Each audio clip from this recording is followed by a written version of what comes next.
ஆண்டவராகிய இயேசு கிறிஸ்துவின் நாமத்தில் காலை வாழ்த்துக்கள். இன்றைய மன்னா, இப்பொழுதும் நீங்கள் உங்கள் வழிகளையும் உங்கள் கிரியைகளையும் சீர்படுத்தி உங்கள் தேவனாகிய கர்த்தருடைய சத்தத்தை கேளுங்கள். அப்பொழுது கர்த்தர் உங்களுக்கு விரோதமாய் சொன்ன தீங்குக்கு மனஸ்தாபப்படுவார். எரேமியா 26:13. அருமையான வேளையிலே, இந்த காலை வேளையிலே ஆண்டவர் சொல்கிற வார்த்தையை கேளுங்கள், கர்த்தருடைய சத்தத்தை கேளுங்கள். அப்பொழுது உங்களை குறித்து அவர் நினைத்த காரியத்துக்காக, அந்த தீங்குக்காக அவர் மனஸ்தாபப்படார். என்ன தீங்குன்னு போது 26ஆம் அதிகாரம் முதல்லேருந்தே நீங்கள் படித்து பாருங்க.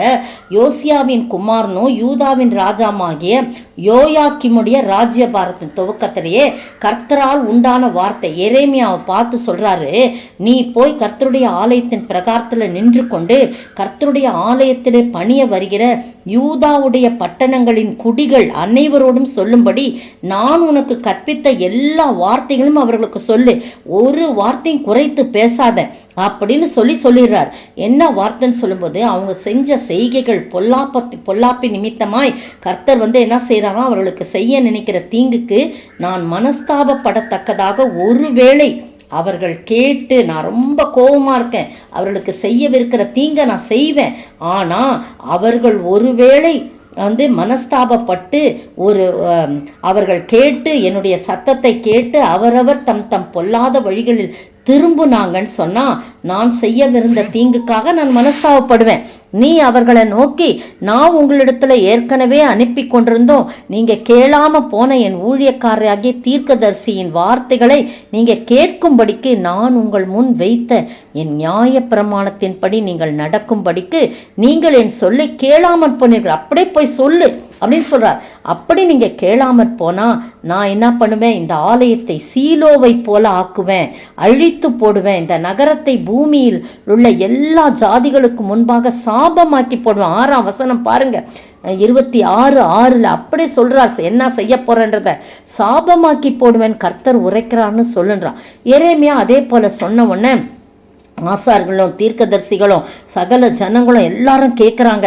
அப்போ என்ன பண்ணுறாங்க, சகல ஜனங்களுக்கும் சொல்ல கர்த்தர் தங்களுக்கு கற்பித்தவையெல்லாம் எரேமியா சொல்லி முடித்த பிறகு ஆசாரிகளும் தீர்க்கதரிசிகளும் சகல ஜனங்களும் அவனை பிடிச்சி நீ சாகவே சாகணும் அப்படின்னு சொல்லி எரேமியா தீர்க்கதரிசியை பிடிச்சி அவங்க இது பண்ணுறாங்க. அப்போ ஜனங்களை பார்த்து ஆசாரிகளும் தீர்க்கதரிசிகளும் பிரபுக்களையும் சகல ஜனங்களையும் பார்த்து, இந்த மனுஷன் மரண ஆக்கினைக்கு பாத்திரன், உங்கள் செவிகளாலே நீங்கள் கேட்டபடி இந்த நகரத்துக்கு விரோதமாக இவன் என்ன பண்ணான், தீர்க்க தரிசனம் சொன்னான் அப்படின்னு சொல்றாங்க. அப்போ எரேமியா சொல்கிறாரு, நான் என் சொந்தமாக எதுவுமே சொல்ல, நீங்கள் கேட்ட எல்லா வார்த்தைகளையும் இந்த ஆலயத்துக்கும் இந்த நகரத்துக்கு விரோதமாக தீர்க்க தரிசனமாக கர்த்தர் தான் என்னை சொல்லும்படி அனுப்புனாரு. நான் என் சொந்தமாக நான் சொல்லவே இல்லை. இப்போவும் நீங்கள் உங்களுடைய வழிகளையும் கிரியைகளையும் சீர்படுத்தி உங்கள் தேவனாகிய கர்த்தருடைய சத்தத்தை கேளுங்க. அவர் சொல்றாரு இல்லை, நீங்கள் கேட்டு மனம் திரும்பினா கர்த்தர் உங்களுக்கு விரோதமாக சொன்ன தீங்குக்காக மனஸ்தாபப்படுகிறார். ஆனால் நானும் உங்கள் பக்கத்தில் இருக்கிறேன், நீங்கள் எனக்கு என்ன வேணாலும் செய்யுங்க, நன்மையும் உங்களை பார்வைக்கு நன்மையும் நியாயமாக இருக்கிறதுபடி என்னை செய்யுங்க. நீங்கள் என்னை கொன்று போட்டால் அந்த குற்றமில்லாத இரத்த பழிக்கு நீங்கள் ஆளாவீங்க. இதை மட்டும் நீங்கள் தெரிஞ்சுக்கோங்க. கர்த்தர் சொன்னதை மட்டும்தான் நான் சொல்கிறேன். இந்த வார்த்தைகளையெல்லாம் உங்கள் செவிகளிலே சொல்ல கர்த்தர் மெய்யாகவே என்னை உங்களிடத்தில் அனுப்பினார் என்று சொல்கிறாங்க. அப்போ தான் பிரபுக்களும் சகல ஜனங்களும் ஆசாரிகளையும் தீர்க்கதரிசியையும் பார்த்து சொல்கிறாங்க, இந்த மனுஷன் மரண ஆக்கினைக்கு பாத்திரவான் அல்ல, உண்மையாகவே நம்முடைய தேவனாகிய கர்த்தரின் நாமத்தில் தான் நம்மோடு பேசினான் அப்படின்னு சொல்லி அவங்க சொல்கிறாங்க. இந்த அருமையான வேளையில் ஆண்டவருடைய சத்தத்தை அப்படியே சொல்லும் தீர்க்கதரிசிகள், மெய்யான உண்மையான தீர்க்கதரிசிகள் இன்றைக்கும் உண்டு. ஆனால் பொய் தீர்க்கதரிசிகள், தங்களுடைய சொந்த காரியங்களை சொல்லி நம்மளை ஏமாற்றுகிற தீர்க்கதரிசிகளும் உண்டு. ஆனால் நாம் அதை ஆராய்ந்து அறிய வேண்டும். கர்த்தருடைய நாமத்திலே, கர்த்தருடைய வசனங்களை கொண்டு, கர்த்தருடைய வார்த்தைகளை கொண்டு உண்மையாக சொல்லுகிற தீர்க்கதரிசிகளை மட்டும்தான் நாம் நம்ப வேண்டும். கர்த்தருடைய சத்தத்துக்கு நாம் செவி கொடுக்க வேண்டும். எரேமியா சொல்றாரு, எவ்வளோ அழகாக சொல்றாரு. ஆனால் அந்த ஜனங்களோ அவனை கொல்வதற்கு இவன் சாக வேண்டும், மரணத்திற்கு பாத்திரன்னு சொல்றாங்க.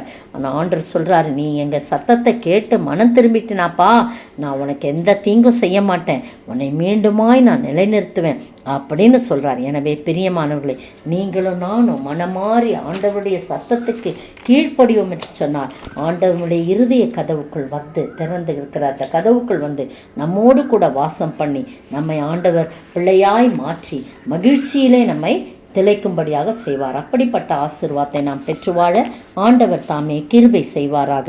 ஆமீன்.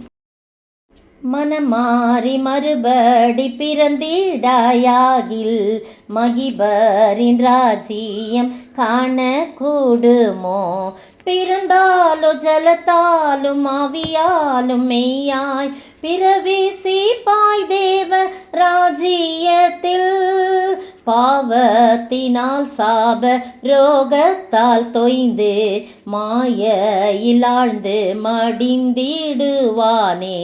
பாவத்தை போக்கிடும் தூய உதிரத்தின் ஜீவ ஊற்றில் மூழ்கி மீட்புறாயோ. ஸ்தோத்திரிக்கிற ஆண்டவரே, துதிக்கிற ராஜா. எத்தனை அழகான பாடல் பக்தன் பாடுகிறான். ஆண்டவரே, நாங்கள் மனமாறி கர்த்தாவே உம்மண்டை திரும்பி உம்முடைய சத்தத்துக்கு நாங்கள் செவி கொடுக்க எங்கள் செவிகளை நீர் திறந்தலும். அப்போது நாங்கள் ஆசீர்வதிக்கப்படுவோம் என்ற நம்பிக்கையிலே வாழ நீர் உதவி செய்ய வேண்டும் என்று கர்த்தரும் மீட்பெரும் ராஜாவுமாய் இயேசு கிறிஸ்துவின் விலையேற பெற்ற நாமத்தில் ஜெபிக்கிறேன் பிதாவே, ஆமீன். நேற்றைய பதில், ஒரு பெரிய நட்சத்திரம் தீவட்டியைப் போல எரிந்து வானத்திலிருந்து விழுந்தது. வெளிப்படுத்தின விசேஷம் 8:10. இன்றைய கேள்வி, எதன் உருவம் எதற்கு ஆயத்தம் பண்ணப்பட்ட எதற்கு ஒப்பாயிருந்தது? எதன் உருவம் எதற்கு ஆயத்தம் பண்ணப்பட்ட எதற்கு ஒப்பாயிருந்தது?